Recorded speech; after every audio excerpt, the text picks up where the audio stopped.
Philippe II, known as Auguste, August 21, 1165 in Paris, July 14, 1223 in Mantes, was the seventh king of the Capetian dynasty and the first monarch to be attributed the title of King of France.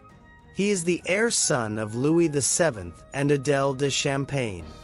The nickname Auguste was given to him by the monk Rigord, after Philip II added to the royal domain in July 1185 the lordships of Artois, Valois, Amiens and a good part of Vermandois, and also because he was born in the month of August, in direct reference to Roman emperors. Philippe Auguste is the first king to have his acts officially carried out from 1204 onwards by Rex Franci, King of France, instead of Rex Francorum, King of the Franks. Louis VII, his father, overwhelmed by illness, left him in power on June 28, 1180. He was then 15 years old. Philippe Auguste and Richard the Lionheart leave together for the Third Crusade with the great barons of France. Philippe embarks at the end of summer 1190, from Genoa, and Richard, from Marseille. But they are surprised by the winter storms in the Mediterranean and have to wait several months in Sicily, in Messina. They are both victims of disease, causing in particular a high fever. They lose hair and nails. Philippe Auguste also loses the use of one eye. The crusade has only just begun, yet Philippe decides to return to France. Richard the Lionheart continues the crusade after Philip's departure. He takes over the main Palestinian ports, up to Jaffa, and restores the Latin kingdom of Jerusalem. He finally negotiated a 5-year truce with Saladin and sailed again in the month of October 1192. The winter storms surprise him again. Stranded in Corfu, he is captured by the Duke of Austria Leopold V, who puts him back into the hands of the Germanic Emperor Henry VI, his enemy. Philippe takes advantage of the situation to negotiate with John Lackland, Richard's younger brother, who has taken control of the Anglo-Norman kingdom. Hoping to retrieve the English crown thanks to the support of Philippe, he pays tribute in 1193. Then, while Philippe Auguste attacked the possessions of the Plantagenet, John Lackland yielded to the King of France the east of Normandy, the Norman Vexin, Louvaudril, Verneuil and Evreux, for 1,000 silver marks in January 1194. At the death of Richard the Lionheart at the siege of Caylus on April 6, 1199, and facing John Lackland, the young Arthur of Brittany, aged 12 years, son of John's older brother Geoffrey II de Bretagne, died in 1186, is a serious suitor. Philippe Auguste takes advantage of this rivalry and, as he had taken a position for John against Richard, he takes this time a position for Arthur against Jean Lackland. He receives the tribute from Duke Arthur I of Brittany for the French possessions of the Plantagenets in spring 1199. This allows him to negotiate from a position of strength with John Lackland in May 1200, all favorable to Philippe Auguste. The treaty is sealed by the marriage between Prince Louis of France, future Louis VIII, and Blanche de Castile, niece of John Lackland. The incredible success of Philippe Auguste soon brings his rivals to unite. The opposition crystallizes in 1214 at Provins. There we naturally count John Lackland and Otto of Brunswick.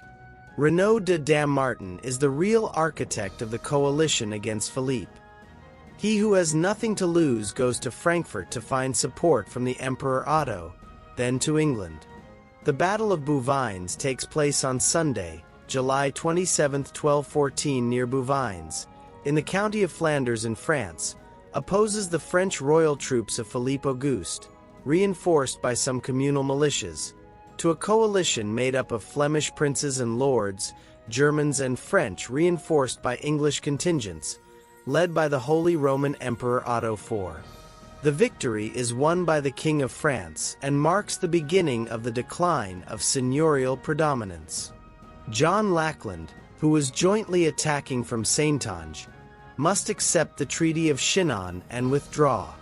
On June 15, 1215, the English barons imposed the Great Charter on him. Forced to flee, Emperor Otto IV is deposed and replaced by Frederick I. Philippe brings back Ferrand from Portugal and Renaud de Dammartin, both of whom were taken prisoners during the Battle of Provins. Triggered in 1208, the crusade against the Albigenses turned into a confrontation between Simon IV de Montfort, who led the crusade composed of northern barons, and Raymond VI, Count of Toulouse, who secretly supported the heretics. Moreover, Pierre II of Aragon has views on the region and encourages the camp of the Count of Toulouse before being himself defeated and killed by Simon de Montfort at the Battle of Muret in 1213.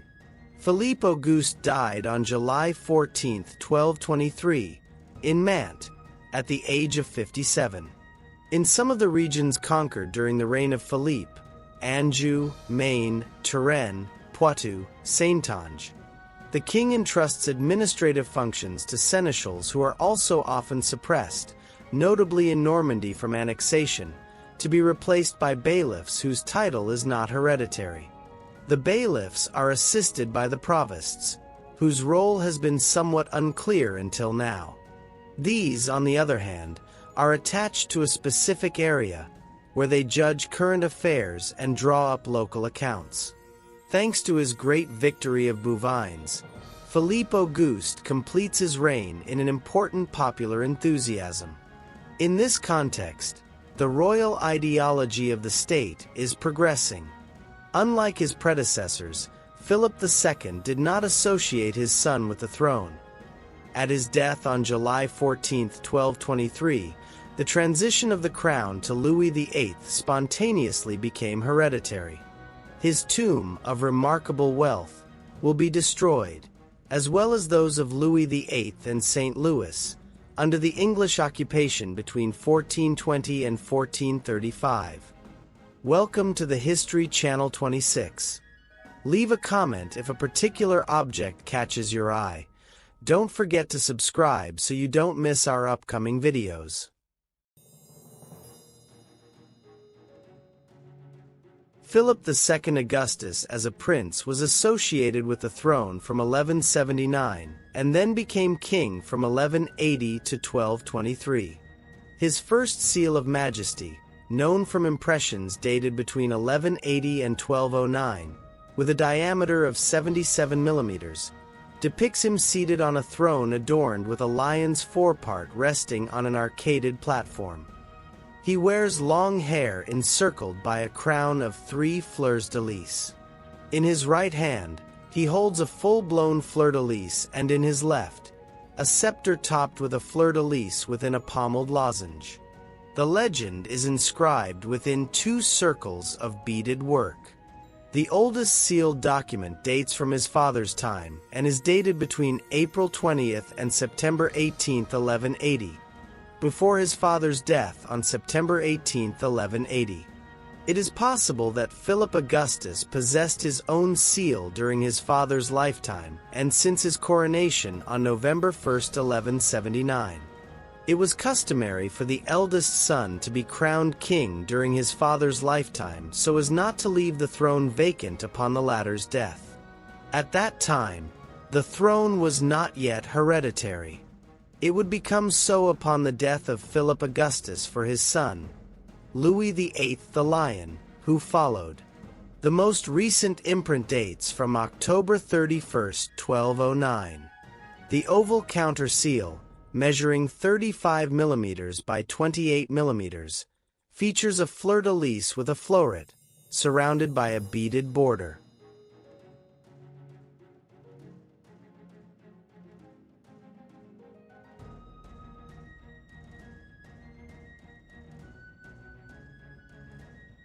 The second seal of majesty known to Philip Augustus from impressions dated between 1210 and 1223, with a diameter of 76 millimeters, is very close to the first seal.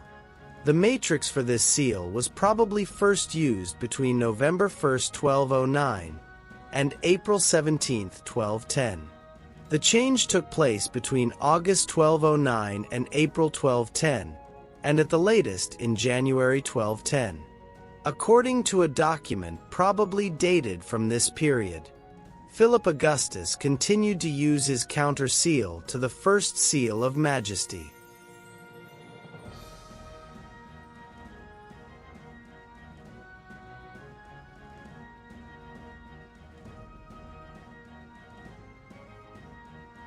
There are two impressions of a regency seal, very close to the first seal of majesty, measuring 67 millimeters in diameter. The first document, dated December 1190, and the second dated July 1191, were sealed during King Philip Augustus's absence on crusade from July 1190 to September 1191, when he took his first Great Seal of Majesty with him. He therefore had another, smaller seal made and entrusted it to a governing council before his departure on crusade. A 30 mm counter seal, which completes the system, depicts a soaring eagle facing right and surrounded by a net.